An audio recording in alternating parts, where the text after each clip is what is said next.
Un gran avión se acaba de estrellar. Un gran avión de pasajeros. Se podía oler el combustible y el fluido hidráulico. Se podía oler la muerte. Vamos a registrar este pantano cuadrante por cuadrante. Los investigadores del NTSB se enfrentaron a un reto sin precedentes. Lo primero que pensé fue, ¿cómo voy a salir de esta? Greg Faith y su equipo tenían que averiguar por qué el vuelo 592 de ValueJet había estallado en llamas. ¡Fuego! Pocos minutos después de despegar, Bueno, vamos a empezar. se produjo un grave incendio. Casi destrozamos sus instalaciones de pruebas. El secretario de Transporte perdió su puesto. El director de Aviación Federal perdió su puesto por ese accidente. Estamos completamente en llamas.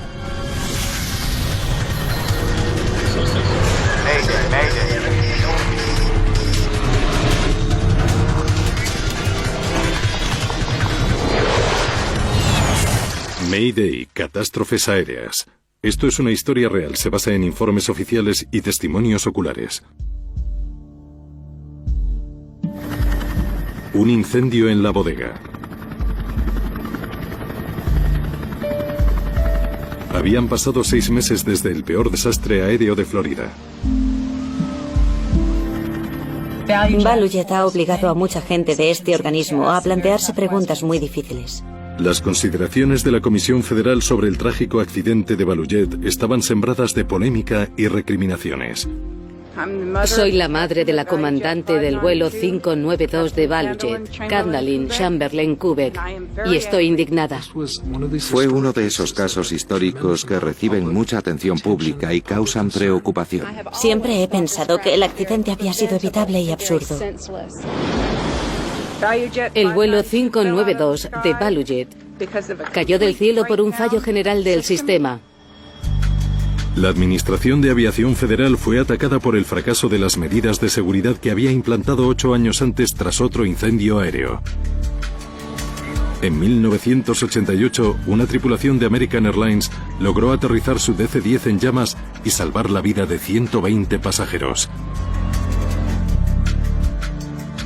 Si la Administración de Aviación Federal hubiera obligado a instalar en el vuelo 592 de ValueJet los sistemas de detección de humo y fuego y de extinción de incendios que recomendó el Consejo de Seguridad en 1988, el avión no se habría estrellado. Los 105 pasajeros que corrieron peligro por ese fracaso burocrático 11A y B.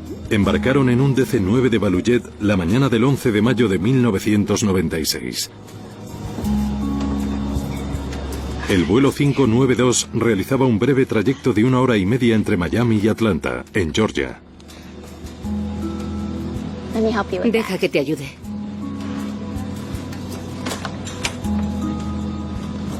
ValueJet fue una de las primeras líneas de bajo coste. En lugar de ir en coche, la gente iba en esos aviones baratos blancos y azules con un personaje de dibujos animados. Llevo horquillas para el pelo. Era el segundo vuelo de la tripulación en ese avión ese día. Al mando del vuelo 592 estaba Candalin Kubek, de 35 años. La comandante Kubek era una piloto experimentada con casi 9.000 horas de vuelo. El subcomandante era un antiguo piloto de las Fuerzas Aéreas, Richard Hazen, de 52 años. ¿Permiso para despegar? Adelante. ¿Arnés de hombros? Puesto. ¿Frenos de aparcamiento? Encendidos. El vuelo de ese día transportaba casi 2.000 kilos de carga, que incluía el equipaje de los pasajeros, material de ValueJet y correo. La tripulación tenía que firmar la recepción de toda la mercancía cargada a bordo. Una vez completado el papeleo, Aquí tiene. se prepararon para dirigirse a la pista. Vuelo 592. Diríjase a la pista 9 izquierda. Pista 9 izquierda, vuelo 592. El DC-9 tenía 27 años y más de 68.000 horas de vuelo. En el vuelo de Miami a Atlanta de aquel día el piloto automático no funcionaba y el sistema de altavoces estaba roto. ¿Puedes probar los altavoces? Habla con la gente. Señoras y señores, les habla la cabina. Estamos a la espera porque hay tráfico cruzado en tierra. Los mecánicos de Miami lograron arreglar los altavoces. Funciona. Os oímos alto y claro. Vuelo 592, la pista 9 izquierda. Permiso para despegar. Pero la reparación del piloto automático tendría que esperar. Potencia para despegar. Una vez que el DC-9 volviera a la sede de la línea aérea en Atlanta, Potencia preparada. los mecánicos resolverían el problema. Rotando.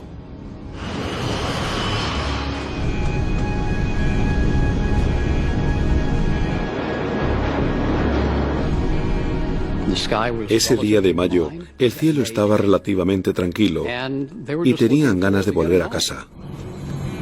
Velocidad positiva. Iba a ser un vuelo sin ningún tipo de incidentes. Tren recogido. Sin el piloto automático, los pilotos dirigirían manualmente el avión en el vuelo de vuelta. Era un inconveniente, pero no era inusual ni inseguro.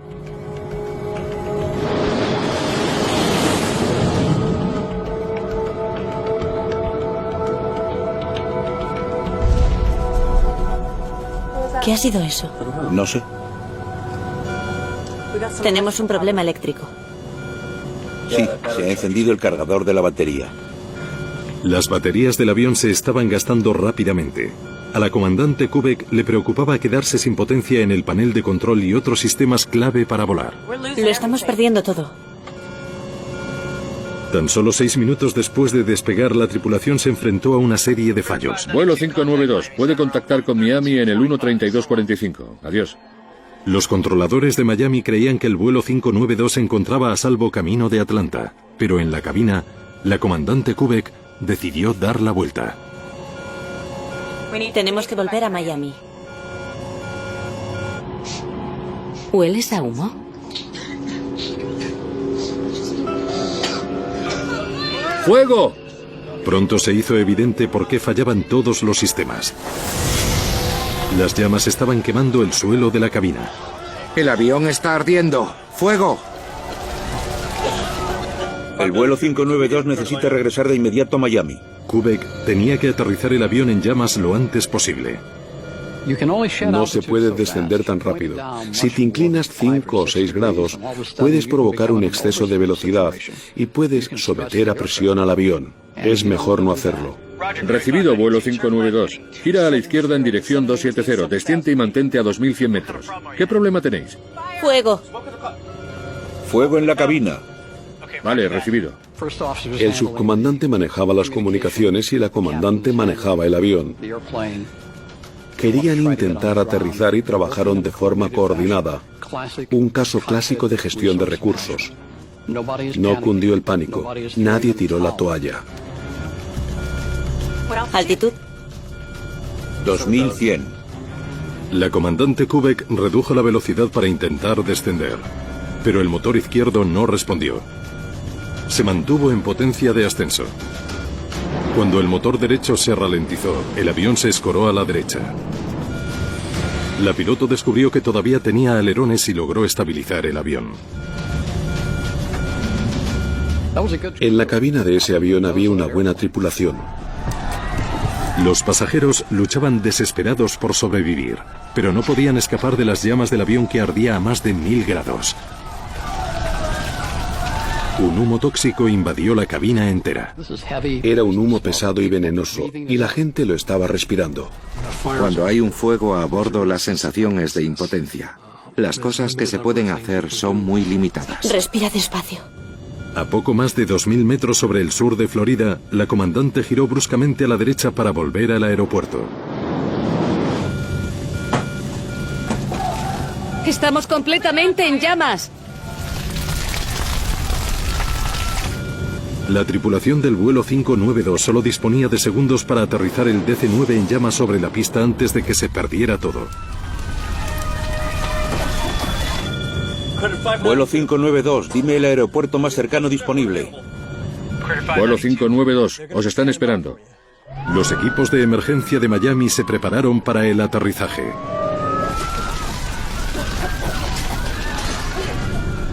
El avión empezó a perder altitud progresivamente. Había perdido el control.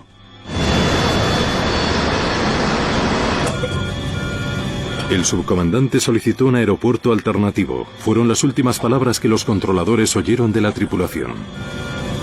El DC-9 se estrelló contra el suelo a más de 700 kilómetros por hora.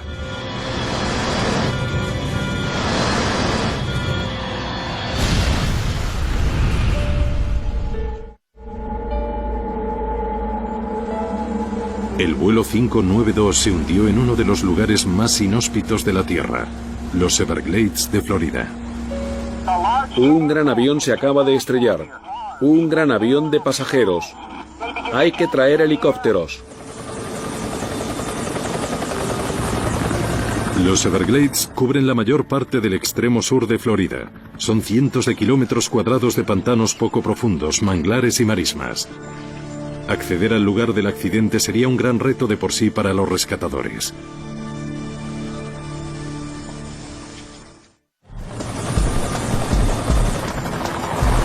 Los helicópteros de la policía del condado de Dade encontraron los restos del vuelo 592 de Balujet en un pantano muy lejos de la carretera más cercana.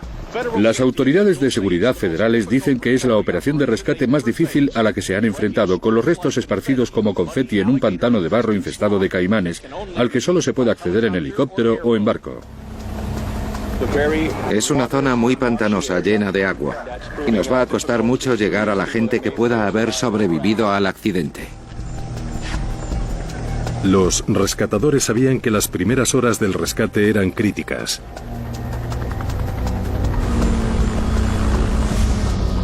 En 1972 el vuelo 401 de Eastern Airlines se había estrellado en los Everglades a 6 kilómetros del lugar del accidente de Balujet. Varios pasajeros se ahogaron antes de que los rescatadores lograsen llegar hasta ellos. Cuando acudimos a los Everglades, después del accidente, la destrucción era total. Se podía oler el combustible y el fluido hidráulico. Se podía oler la muerte. La mayor parte del avión estaba hundida bajo la superficie del pantano. Los restos estaban en los Everglades, en un entorno hostil. No estaba claro si lograríamos averiguar algo a partir de los restos o si podríamos recuperar algo. Nos vestimos lo mejor posible. Nos pusimos un traje de T-Bec. Nos pusimos una manga adicional y unos guantes quirúrgicos, además de unos guantes de trabajo. Y nos pegaron los guantes al traje con cinta aislante. El pesado equipo protegía a los rescatadores del combustible vertido y otras toxinas, pero la superficie del pantano contenía una amenaza aún más letal. En lo alto del barco había constantemente un francotirador. El lugar del accidente era una zona de cría de caimanes.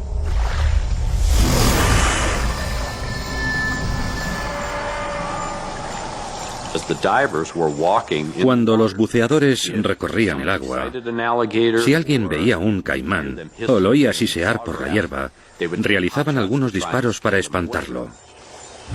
Horas después del accidente, los investigadores llegaron a una siniestra conclusión. Parecía que no había ningún superviviente. Los 105 pasajeros del vuelo 592 habían muerto. La comandante Kubek, el subcomandante Heisen y las 3 azafatas también.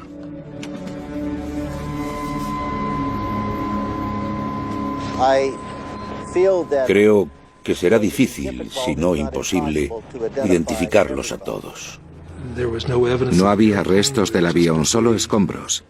No había casi ningún resto de los pasajeros. Tenías que mentalizarte sobre lo que estabas haciendo. No podías pensar en lo que estabas recogiendo. Si lo hacías, no servía de nada. Y encima no eras capaz de continuar el trabajo.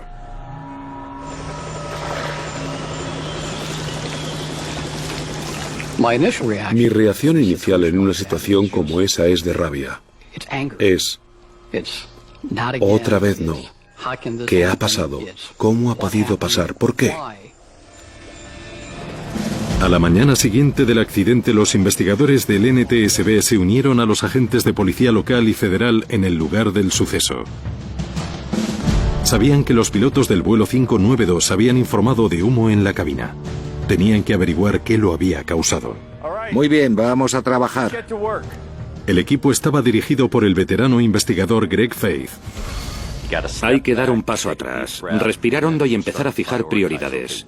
Hay que decidir lo primero que hay que hacer y utilizar los recursos para hacerlo. Es la hora de la verdad.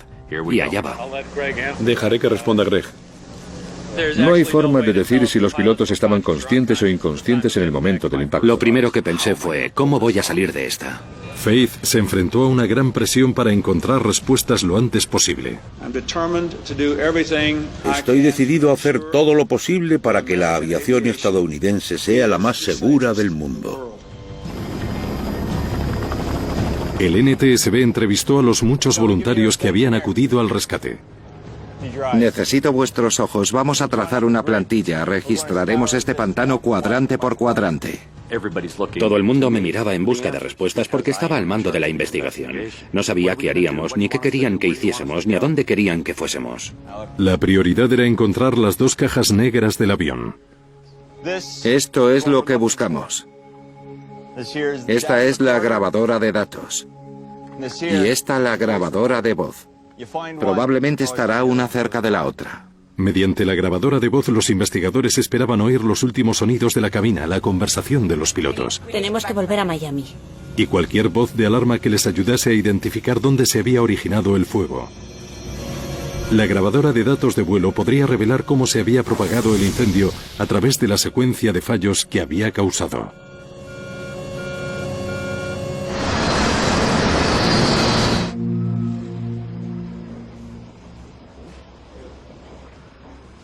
Si la encontráis, os invito a una cerveza fría. Las cajas negras emiten una señal de radio constante. Los buscadores usaron un escáner sonar para rastrear esa señal.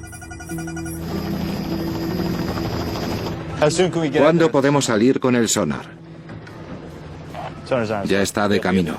Así podrán captar esas señales y espero que podamos identificar dónde están las cajas entre los restos. Pero los técnicos de la Armada pronto descubrieron que su sofisticado equipo no servía de nada en los Everglades. El sonar de escaneado lateral no funcionó porque la hierba era tan densa que no veía nada a través de ella. Lo que nos funcionó fue volver a lo más básico. Teníamos una hilera de lo que llamábamos buceadores, que recorrían codo con codo zonas específicas, registrándolas hasta que encontraban algo duro. Al final, fue la fuerza humana lo que ayudó a recuperar el 75% de los restos del avión. Mientras seguía la búsqueda en los Everglades, los investigadores de Miami examinaron la documentación del vuelo 592 en busca de pistas de la posible causa del incendio. Enseguida descubrieron que ese mismo día había sufrido un retraso debido a un leve fallo eléctrico. El hallazgo planteó la cuestión de que un incendio eléctrico podría haber derribado el avión.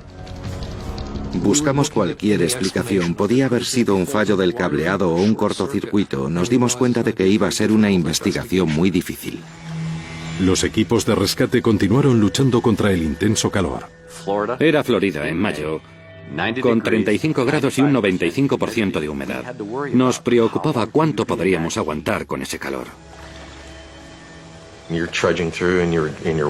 Íbamos recogiendo el agua con los pantalones de goma, pisando cosas. Cuando chocábamos con algo, lo teníamos que recoger para ver lo que era. A veces creías que estabas recogiendo un rollo de cable y era una serpiente. Cogías una serpiente por la cola.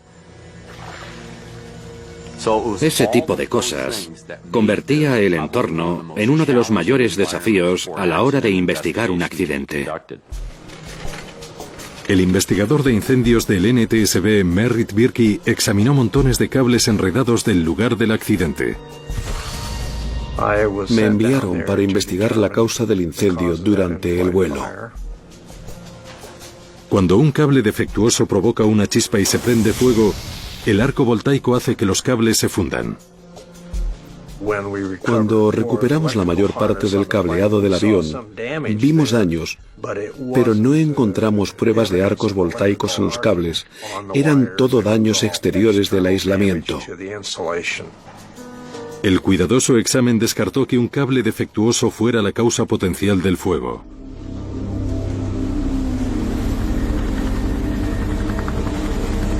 Otro reto fue que los Everglades no son un pantano estancado. Tiene una corriente de agua que fluye hasta el mar. Una de las singularidades de los Everglades de Florida es que hay corrientes de agua en constante movimiento. La corriente complicó aún más la labor de localización de restos del avión. El agua se movía, la marea subía y bajaba, y las piezas atrapadas bajo el agua entre la hierba se soltaban y subían a la superficie. Si volvías a un sitio, veías cosas nuevas que no había el primer día.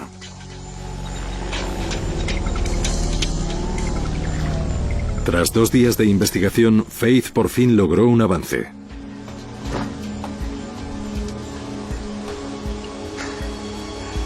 Vaya, hemos encontrado una caja. Estaba en el fondo del barro, parcialmente sumergida, bajo 1 metro de agua aproximadamente. Uno de los equipos de rescate de la policía de Metro-Dade iba caminando por su recuadro y pisó una caja naranja. Todos los presentes en el lugar del accidente, todos los investigadores se pararon en seco en cuanto se corrió la voz de que teníamos una grabadora. Las autoridades no han perdido el tiempo. La han sacado del pantano en un coche de policía y la han mandado en avión a Washington. El viejo DC-9 iba equipado con una primitiva grabadora de datos. Solo registraba 11 parámetros de vuelo, comparado con los cientos que graban las unidades modernas.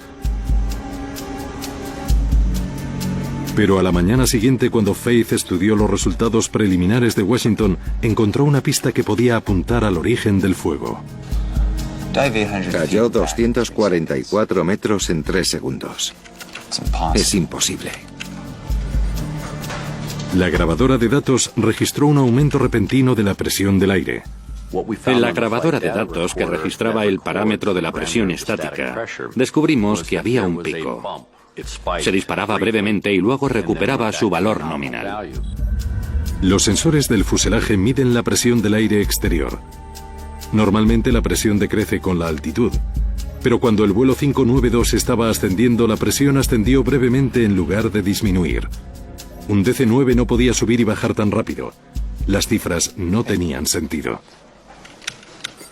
Fijaos. No sabíamos lo que era. Nos planteábamos varias teorías distintas.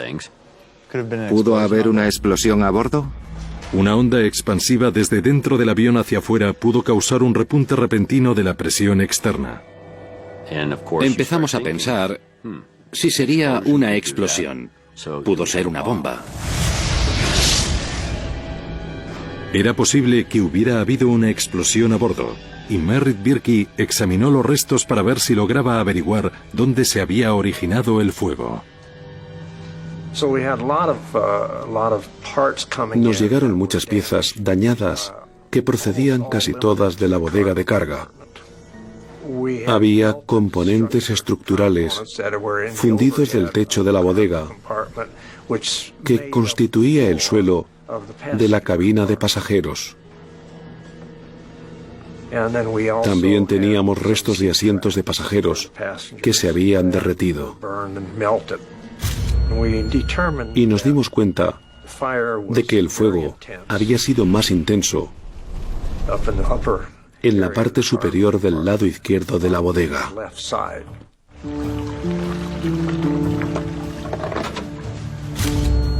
Merritt Birkie realizó un hallazgo poco habitual.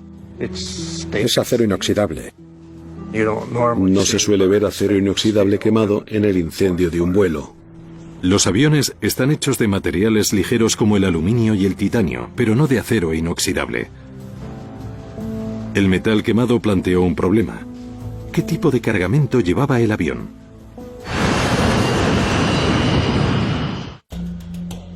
El investigador Malcolm Brenner necesitaba saber qué clase de carga llevaba el vuelo 592 de Balujet. Los equipos de investigación estaban cada vez más preocupados por el tipo de carga que llevaba el avión y la implicación que pudo tener en el accidente. En la documentación de embarque aparecían 3 ruedas de avión y 5 cajas con bombonas de oxígeno vacías. Los investigadores descubrieron que el conocimiento de embarque, que indicaba que eran bombonas de oxígeno vacías, estaba firmado por el subcomandante. Aquí tiene. En cuanto localicé a Greg Feith, le informé. Escucha, el material de la empresa son 3 ruedas de avión y 5 cajas con piezas. Malcolm es piloto y entiende de aviación. Es un hombre listo.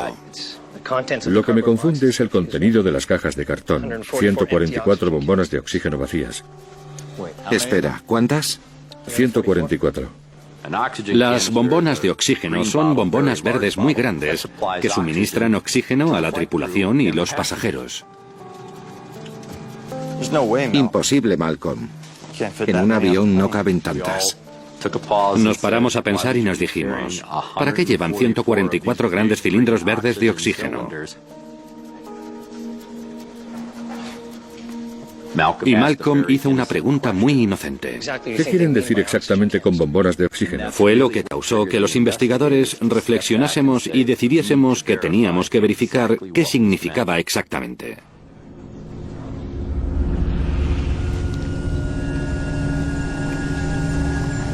En el lugar del suceso continuaba la labor de recuperación.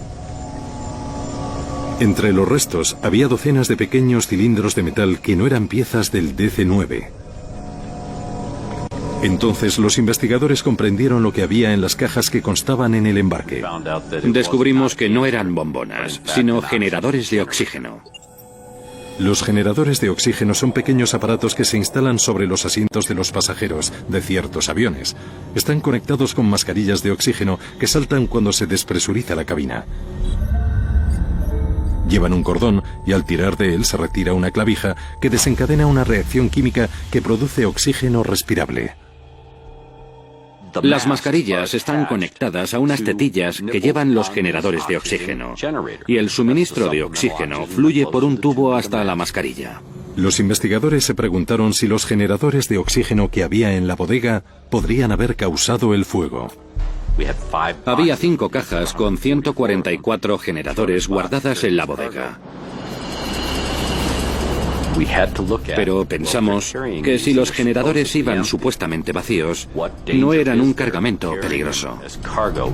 No cabe duda. Constan como vacíos. ¿Tenían el potencial de provocar un incendio o un fuego que pusiera en peligro la seguridad del avión? Cuando los equipos de rescate siguieron sacando generadores de oxígeno del fondo de los Everglades, descubrieron que aunque algunos estaban en efecto vacíos, este nunca se ha usado. Muchos otros estaban llenos. Los generadores de oxígeno que encontramos estaban dañados. Unos estaban aplastados, otros estaban carbonizados y destrozados. Otros contenían aún el material, pero el recipiente estaba abollado y dañado.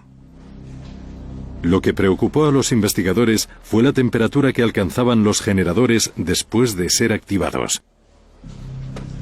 Estas cosas se calientan mucho, Greg. Mucho. Pueden alcanzar los 260 grados. Por eso la cabina en la que se almacenan lleva una placa resistente al calor. Los generadores de oxígeno que no van montados en la posición adecuada en el receptáculo ignífugo de la unidad de servicio del pasajero son letales. Porque si entran en contacto con material inflamable se prenden fuego. Parecía que esas sustancias químicas tan volátiles se habían transportado inadecuadamente a bordo del vuelo 592. Si los pilotos hubieran sabido lo que llevaban a bordo, no habrían firmado el conocimiento de embarque. Aquí tiene. Ellos y sus 105 pasajeros seguirían vivos.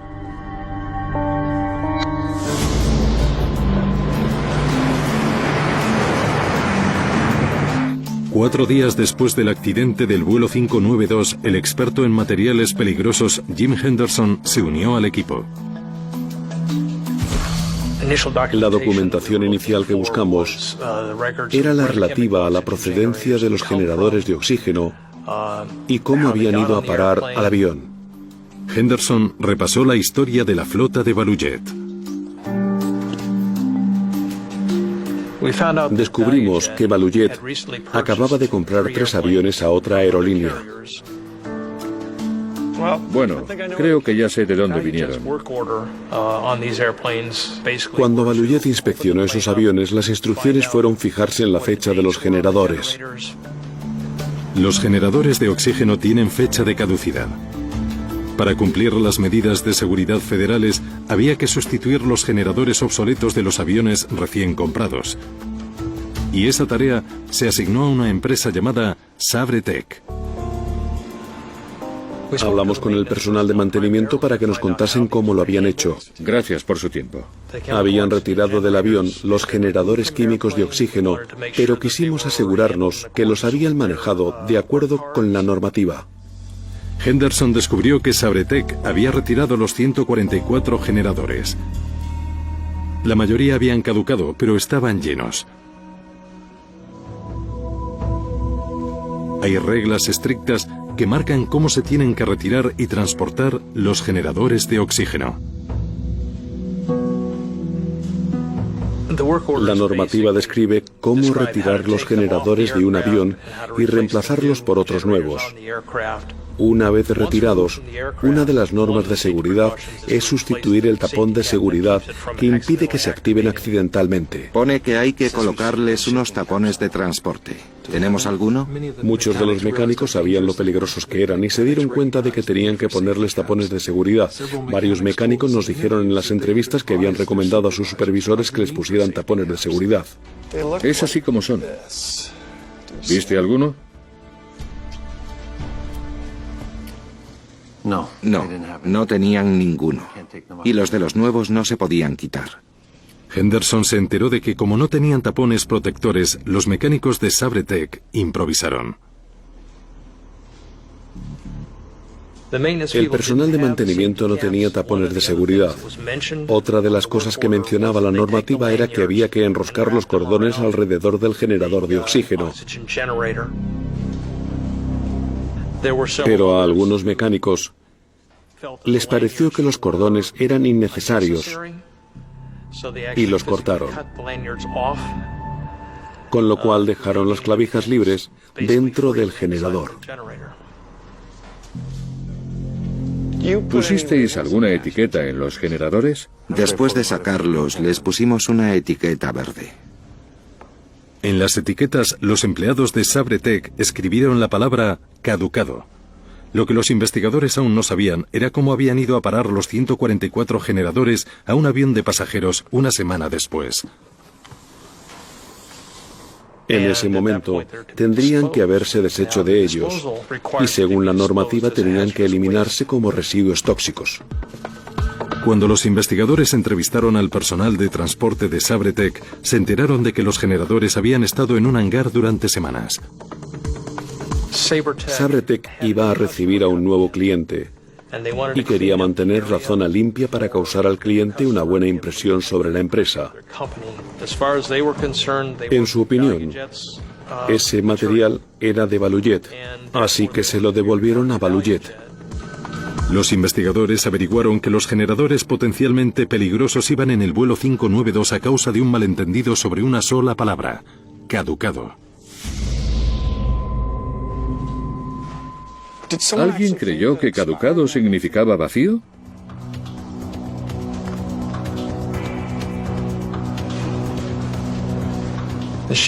El conocimiento de embarque describía los generadores de oxígeno como OXY, O-X-Y, como bombonas de oxígeno, seguido de la palabra vacío.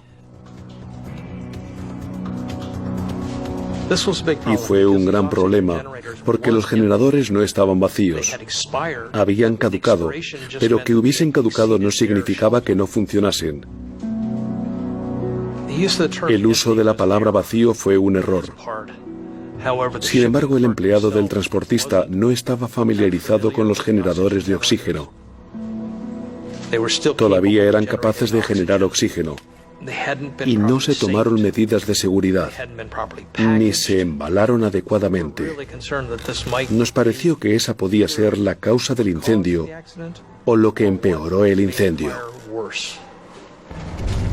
El 11 de mayo de 1996, los empleados del aeropuerto cargaron una mercancía potencialmente inflamable en el vuelo 592 de Balujet. Sin embargo, la bodega del DC-9 estaba diseñada específicamente para contener el fuego. La normativa exigía que la bodega fuese estanca. Por eso, si hay un incendio en la bodega, se extingue solo, porque no hay aire. ¿Pero pudo arder la bodega porque el propio cargamento generó oxígeno? Ya sabíamos que el avión llevaba generadores de oxígeno y el potencial que tenían para producir un incendio. Pero en el fondo desconocíamos si eran realmente capaces de derribar el avión. En unas instalaciones de pruebas de la aviación federal... Vale, adelante. Intentaron recrear el incendio que destruyó el avión del vuelo 592. 1 minuto para ignición. Tuvimos que activar manualmente un generador de oxígeno.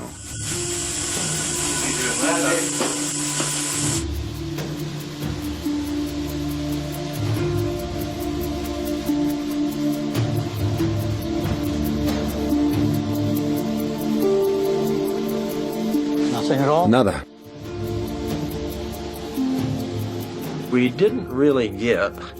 No se produjo mucho fuego. Un generador de oxígeno activado no bastó para prender fuego a la caja de cartón en la que estaba guardado. Entonces, ¿cómo pudieron provocar un incendio? Los investigadores del NTSB volvían a partir de cero. No pudieron demostrar su teoría.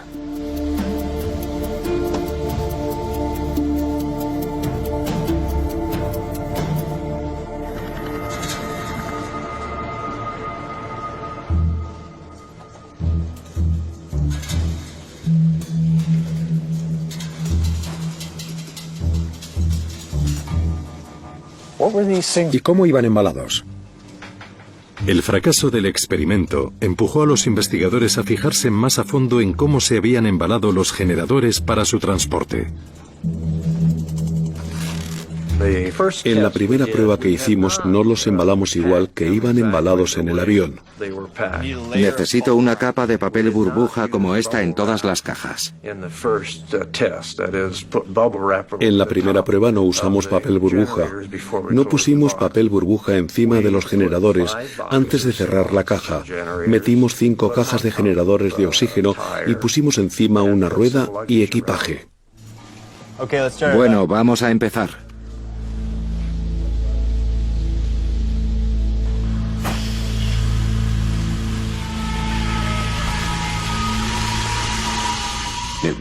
Hizo un ruido increíble.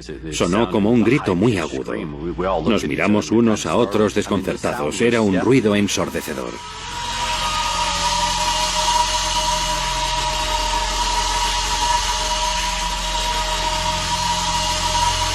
Diez minutos después de la ignición, el techo de la bodega de pruebas rozó los 1100 grados.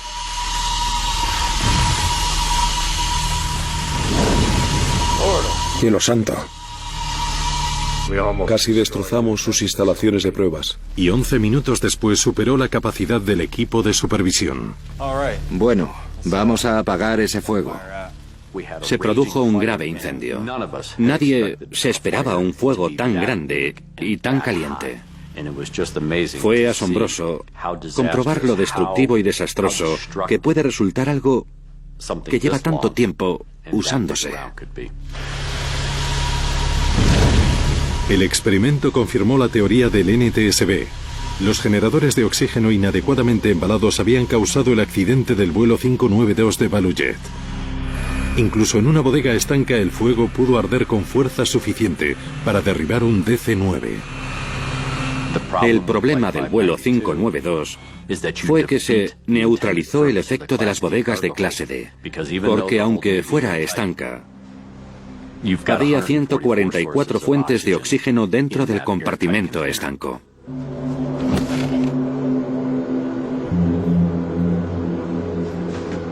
Los investigadores sospechaban que la activación accidental de un generador durante la carga o el despegue había bastado para desencadenar una tragedia que se cobró 110 vidas.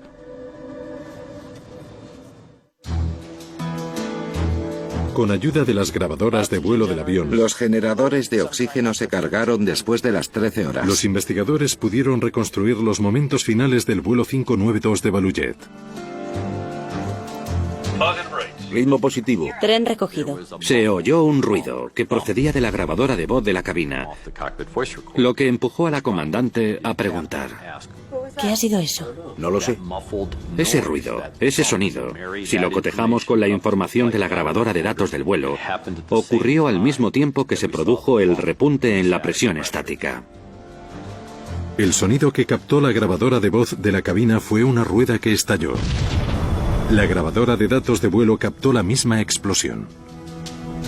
¿Qué clase de problemas estáis teniendo? Fuego. Humo en la cabina. 30 segundos después de la explosión, Heisen solicitó regresar a Miami. 592 solicita regreso inmediato a Miami. Se oía un montón de ruido de fondo. Se oía a la azafata que se acercaba a la cabina. Hablaron de lo grave que era el fuego y luego quedó todo en silencio. Y luego nada. No hubo interacción entre la tripulación. No hablaron. No hubo comunicación verbal. Solo se oía el sonido del viento.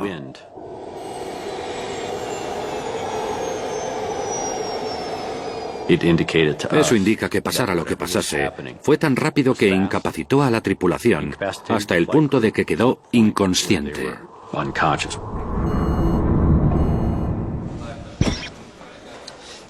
El fuego solo tardó 3 minutos y 42 segundos en derribar el avión.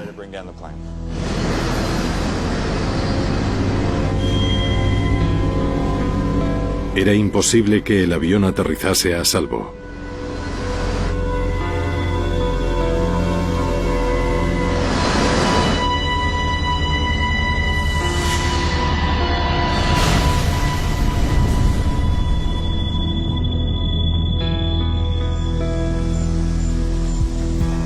A consecuencia del accidente, las autoridades federales de aviación clausuraron Balujet indefinidamente.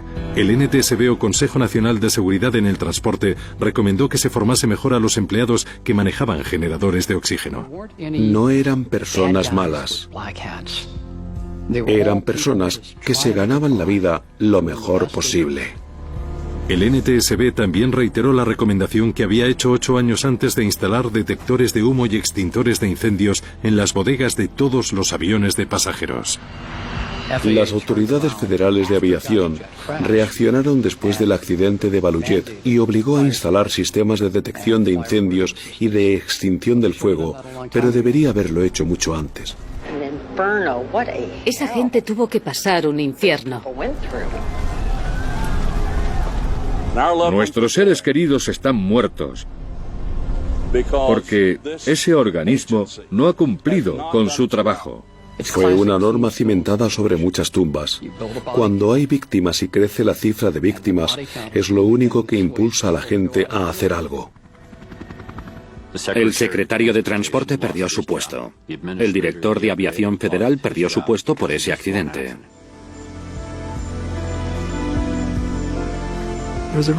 Fue una lección muy importante. Resulta trágico que el coste fuera tan alto, pero fue un caso que provocó grandes cambios en la industria y todos trabajamos juntos para asegurarnos de que no se volviera a repetir.